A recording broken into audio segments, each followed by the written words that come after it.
నమస్కారం city news కి స్వాగతం ముందుగా ముఖ్యాంశాలు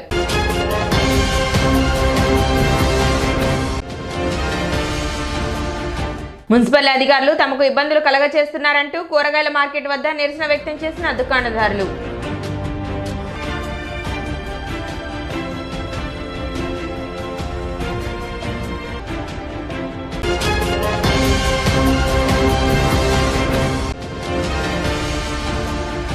ద్విచక్ర వాహనదారులు విధిగా హెల్మెట్ ధరించాలి ట్రాఫిక్ ఎస్ఐ రాజ్యలక్ష్మి విజ్ఞప్తి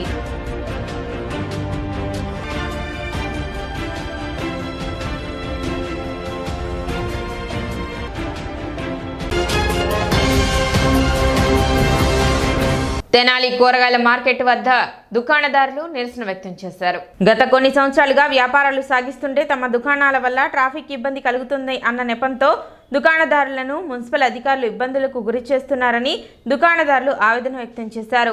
ఇదిలా ఉండగా ఎవరిని తాము ఇబ్బంది పెట్టలేదని దుకాణదారులకు కేటాయించిన పరిధిలోనే వ్యాపారాలు జరుపుకోవాలని సూచించినట్లు మున్సిపల్ అధికారులు తెలిపారు.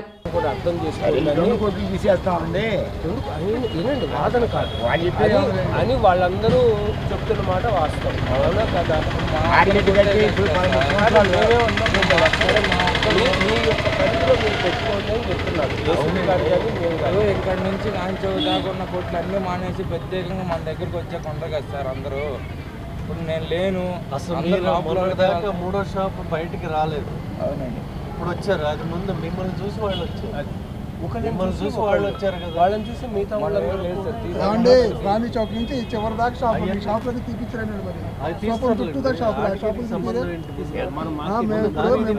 కోసం మేము ఉంటే మమ్మల్ని వచ్చి పద్దాగా తీపిస్తాం. చెప్పండి సార్, మా పెద్దనాన్న గారి షాప్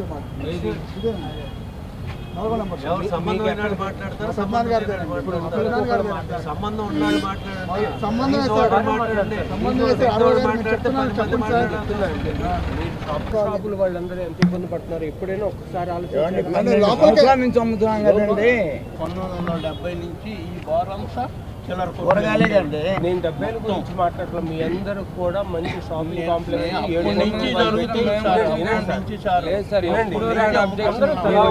మాట్లాడుకుంటున్నారు. ఇన్ని కోట్ల రూపాయలు పెట్టి మనం ఈ కాంప్లెక్స్ కట్టేసి బాబు నీ స్టాల్ ఇది ఇంతవరకు పెట్టుకోండి అని చక్కగా వ్యాపారాలు సరిగ్గా సాగినాయి. అవునా కదా? తీస్తాం.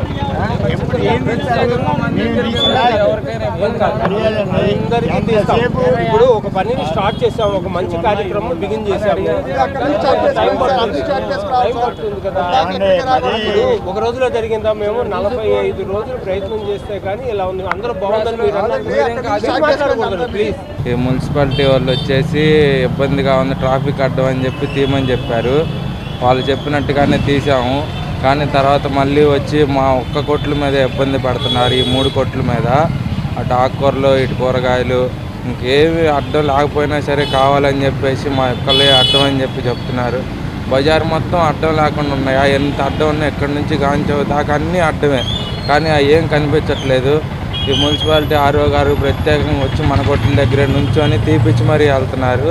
అదేమంటే లోపల వాళ్ళు కంప్లైంట్ ఇచ్చారు, పక్కన వాళ్ళు చెప్పారు, వాళ్ళు చెప్పారని చెప్తున్నారు. వాళ్ళైతే చెప్పారు లేదో వాస్తవంగా మనకైతే తెలియదు. కానీ పర్టికులర్గా వచ్చేసి మా కొట్లనే తీపిస్తున్నారు. అదేమంటే అడ్డం అడ్డం అంటున్నారు. ఎంతమంది అడ్డం లేరు. ఇక్కడ నుంచి గాంచవు దాకా అన్నీ అడ్డమే ఉన్నాయి.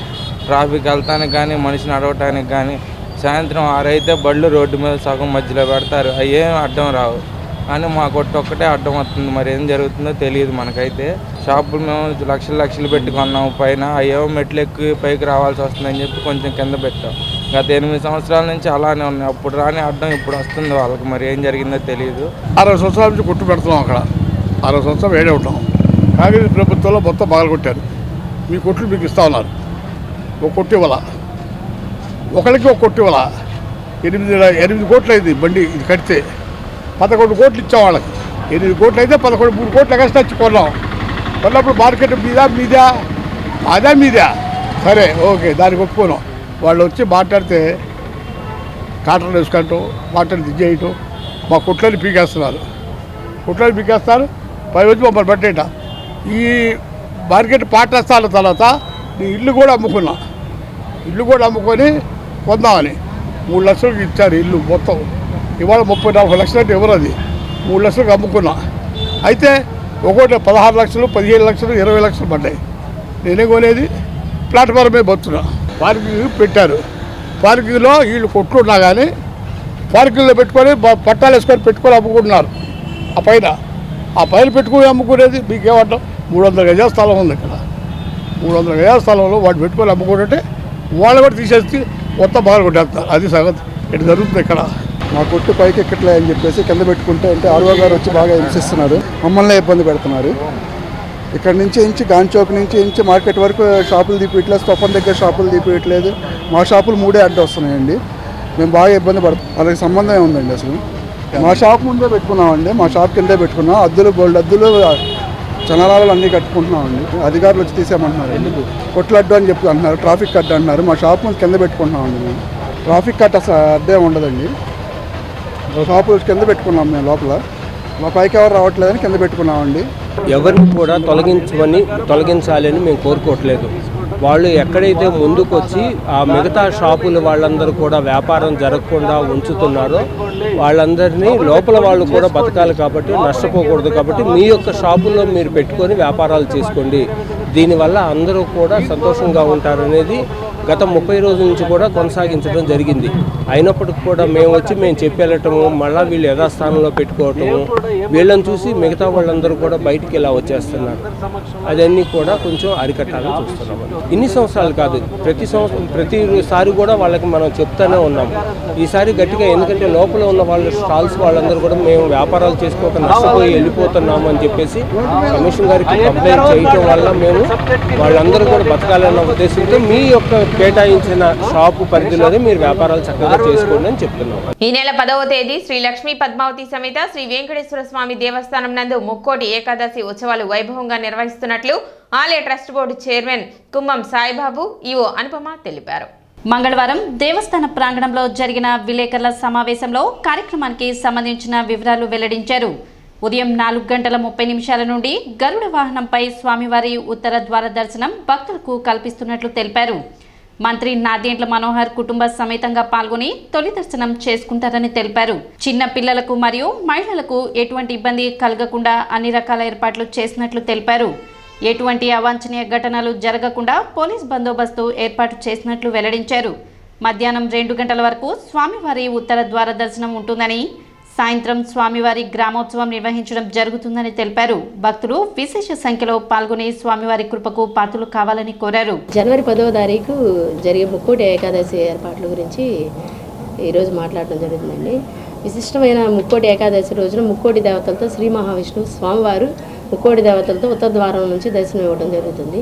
దానికోసం ముక్కోటి ఏర్పాట్ల విషయంపై భక్తులకి ఎటువంటి అసౌకర్యం లేకుండా దేవస్థానంలో క్యూ లైన్లు కానీ, ఉచిత ప్రసాదం, తర్వాత మంచినీటి సరఫరా, డ్రింకింగ్ వాటర్ ఫెసిలిటీస్ని ప్రొవైడ్ చేయడం జరిగిందండి.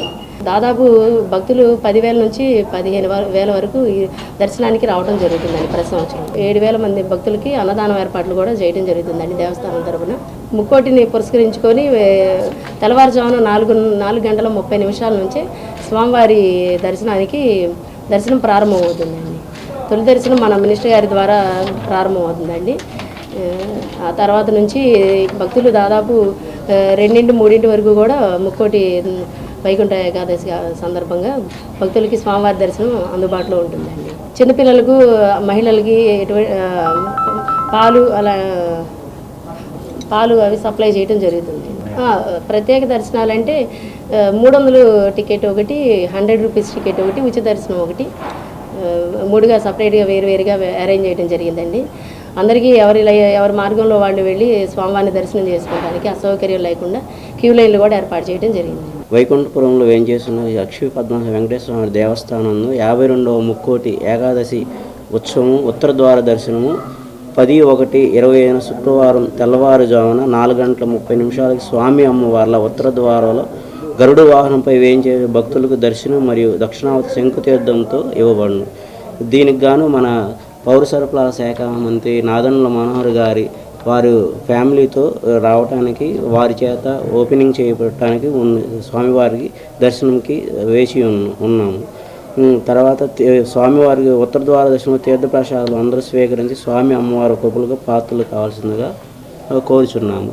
దీనికి గాను పోలీసు వారి సౌకర్యంతో క్యూ లైన్లో ఎటువంటి ఇబ్బందులు జరగకుండా ఫ్రీ లైను, 100 రూపాయల queue line, 300 rupees queue line అన్నీ జాగ్రత్తగా పర్యవేక్షణ జరపబడుచున్నది. తమకు పూర్వీకుల ద్వారా సంక్రమించిన ఆస్తిని తప్పుడు ధ్రువపత్రాలతో వేరే వారికి విక్రయించడమే కాక బెదిరిస్తున్నారంటూ వేమూరుకు చెందిన తాళ్లూరి మోహన్ కృష్ణ ఆరోపించారు. వేమూరుకు చెందిన టి శివశంకర్, టి గణపతి సోదరులకు వారి పూర్వీకుల నుండి ఒకరికి 6.5 సెంట్ల చొప్పున 13 సెంట్లు సంక్రమించింది. 2006లో ఒక్కొక్కరు 5 సెంట్ల చొప్పున 10 సెంట్ల స్థలాన్ని ఒప్పంద పత్రం ద్వారా మరో సోదరుడైన టి వెంకటలక్ష్మి అశోక్ కుమార్లకు విక్రయించారని, అయితే అశోక్ కుమార్ మిగిలిన స్థలాన్ని మాజీ మంత్రి మేరుగా నాగార్జున అనుచరుడు శ్రీనివాస్ సహకారంతో తప్పుడు ధ్రువపత్రాలతో తమకు తెలియకుండా వేరొకరికి స్థలాన్ని విక్రయించారని తాళ్లూరి మోహన్ కృష్ణ తెలిపారు. దీనిపై సంబంధిత అధికారులను సంప్రదించినా ఎటువంటి చర్యలు తీసుకోవడం లేదని, తనకి న్యాయం జరిగే విధంగా తగు చర్యలు తీసుకోవాలని మోహన్ కృష్ణ విజ్ఞప్తి చేశారు. మాకు మా నాన్నగారి పేరు తాళ్లూరి శివకుమార్, మా ముత్తాత గారి దగ్గర నుంచి గురుమూర్తి గారి నుంచి మా నాన్నగారికి 145 A2B సర్వే నెంబర్లో కొంత ఆస్తి సంక్రమించింది. దానిని 2023 17 ఫిబ్రవరి నెల కొల్లూరు సబ్ రిజిస్టర్ ఆఫీసులో రిజిస్ట్రేషన్ చేసుకున్నారండి. అతనికి అకౌంట్లో 18,43,920 రూపాయలు పడిందండి. కూడా సమాధానం చెప్పట్లేదండి. ఎన్ని కంప్లైంట్లు పెట్టినా కానీ వాళ్ళకే అనుకూలంగా రిపోర్ట్ ఇస్తున్నారు. దీని గురించి మాత్రం బాగా చర్యలు తీసుకోవాల్సింది కోరుతున్నామండి. 145 A2B పక్కన 144 2A పోరంపోకి ల్యాండ్ అండి. దాన్ని కూడా 1216/4 కింద రిజిస్ట్రేషన్ చేశారండి. ఇతను రేపల మండలం కానీ బడ్డిపల్లి మండలం కానీ చాలా ల్యాండ్ డిగ్గింగ్ అనేది చేశాడు. ఎవరో కూడా పట్టించుకోవట్లేదండి. ఒక 20-30 ఎకరాల ల్యాండ్ డిగ్గింగ్ మట్టి అమ్ముకున్నాడు. దీని మీద FIRలు కూడా అయినాయండి బడ్డిప్రోలో. ఇది మొత్తం ఒకసారి ఒక ఎమ్మెల్యే గారు కానీ ఎవరో దృష్టి తీసుకెళ్ళి దీని గురించి మొత్తం చర్యలు తీసుకోవాల్సి కోరుతున్నామండి. ఇతను చాలామంది చాలా ఇబ్బందులు పెట్టాడండి జనాల్ని. మాకు డాక్యుమెంట్ ప్రకారం 640 వయసులు ఉందండి. 6.40 ఉంది ఒక్కళ్ళకి. 1/3 వంతు రాశారు. 229/1987 డాక్యుమెంట్ అండి. దాంట్లో పార్టీషన్ చేశారు మా గురునాథం గారు. ఈ తాళ్లూరు వెంకటలక్ష్మి అశోక్ కుమార్ అనే అతను ఎవరికీ తెలియకుండా ఎక్కడెక్కడో పైనుంచి పై డాక్యుమెంట్లు 57వ సంవత్సరంలో ఆస్తి వచ్చిందని చెప్పి రాపించుకున్నాడు అండి. ఫోర్జరీ చేశాడు. అది FIR చేయించానండి వేమూరు పోలీస్ స్టేషన్లో. 140/2024 అండి FIR. ఆ SI గారు మొత్తం ఎంక్వైరీ చేశారు. అతన్ని డాక్యుమెంట్స్ అడుగుతుంటే ఆ డాక్యుమెంట్ తీసుకురామని చెప్పి ఇవాళకి కూడా ఇవ్వట్లేదండి సమాధానం. 3 రిమాండ్ నోటీస్ ఇచ్చారు SI గారు. ఇవాళకి కూడా సమాధానం లేదు. అతను హైకోర్టులో స్క్వాష్ చేసుకున్నాడండి అరెస్ట్ చేయొద్దని చెప్పి. తప్పు చేయలేనప్పుడు ఎందుకంటే హైకోర్టుకి వెళ్ళడం? తప్పు చేశాడు కాబట్టి కదా హైకోర్టుకి వెళ్ళింది నన్ను అరెస్ట్ చేయొద్దని. ఇప్పుడు నువ్వు తప్పు చేయలేదు, డాక్యుమెంట్ తీసుకొచ్చి ఇవ్వచ్చు కదండి. వకాలత్ తేకూడదు కదండి. అది కోర్టుకి చూపించాలి. SI గారికి ఎక్కడ చూపించాడు? FIR వేయించారు కాబట్టి దానికి వకాలత్ తెచ్చుకున్నారు. ప్రతి ఒక్క కంప్లైంట్కి వకాలత్ తీసుకొచ్చి చూపిస్తున్నాడు అండి. ఇతని మీద రీసెంట్గా కూడా 1 year బ్యాక్ 1 Town స్టేషన్లో బైండ్ ఓవర్ కేసు కూడా అయిందండి. వాళ్ళ సొంత అన్నయ్య బ్రదర్ ఇంటి మీదకి వెళ్ళాడండి. ఇతను చాలా చేస్తున్నాడండి. మాజీ ఎమ్మెల్యే, మాజీ జెడ్పీ చైర్పర్సన్ దొడ్డపనేని ఇందిరా 88వ జయంతిని మంగళవారం ఘనంగా నిర్వహించారు. ఈ సందర్భంగా కొత్తపేటలోని బాలికల పాఠశాల నందు గత సంవత్సరం 10వ తరగతిలో ప్రతిభ కనపరిచిన విద్యార్థులకు నగదు ప్రోత్సాహకాలను అందజేశారు. దొడ్డపనేని ఇందిరా కుమార్తె మాజీ శాసనసభ్యులు డాక్టర్ గోగినేని ఉమా ఆధ్వర్యంలో విద్యార్థులకు నగదు ప్రోత్సాహాలను అందజేశారు. తొలుత ఇందిరా చిత్రపటానికి పూలమాలలు వేసి నివాళులు అర్పించారు. శాసన సభ్యురాలిగా, జెడ్పీ చైర్పర్సన్గా దొడ్డపనేని ఇందిరా ఈ ప్రాంతానికి అందించిన సేవలను కొనియాడారు. అలాగే ప్రజలకు సేవలు అందించినటువంటి ఒక మహోన్నతమైనటువంటి మహిళ.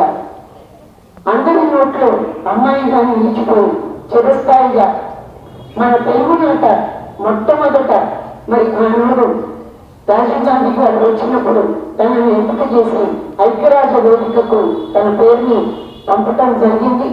రమ్మనగానే చాలా చిన్న వయసులోనే మనందరినీ విడిచి తను వెళ్ళిపోయింది. అయితే మేమందరం ప్రతి సంవత్సరం ఇదే పాఠశాలలో మీలాగా తను కూడా ఒక స్టూడెంట్గా తన పాఠశాల విద్యను అభ్యసించింది. అటువంటి పాఠశాలలో ఉన్నటువంటి పిల్లలతో కొంత సమయాన్ని గడపాలని వచ్చి వారికి పండ్లు పూలు అందించడం జరిగేది.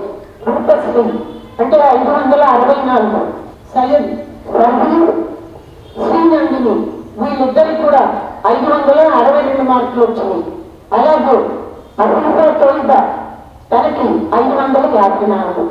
ఇలా ఈ నలుగురిని ఎంపిక చేసి వారికి ఈ విధంగా ఈ ఆర్థిక బహుమతిని ఇవ్వటం జరుగుతూ ఉంది.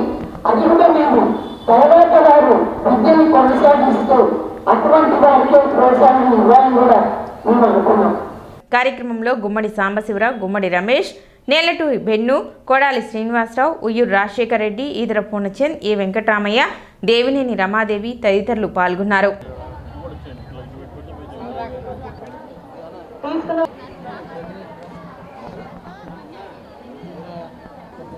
ఆయన అక్కడ ఉంటే నేను ఇక్కడ ఏం చేశాను రా నేను కాదు.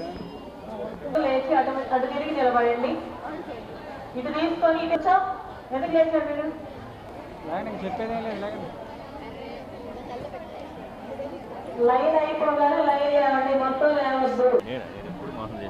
నువ్వు ఎప్పుడు చేస్తానే ఉంటావు. సరే కానీ ఒకసారి నేనైతే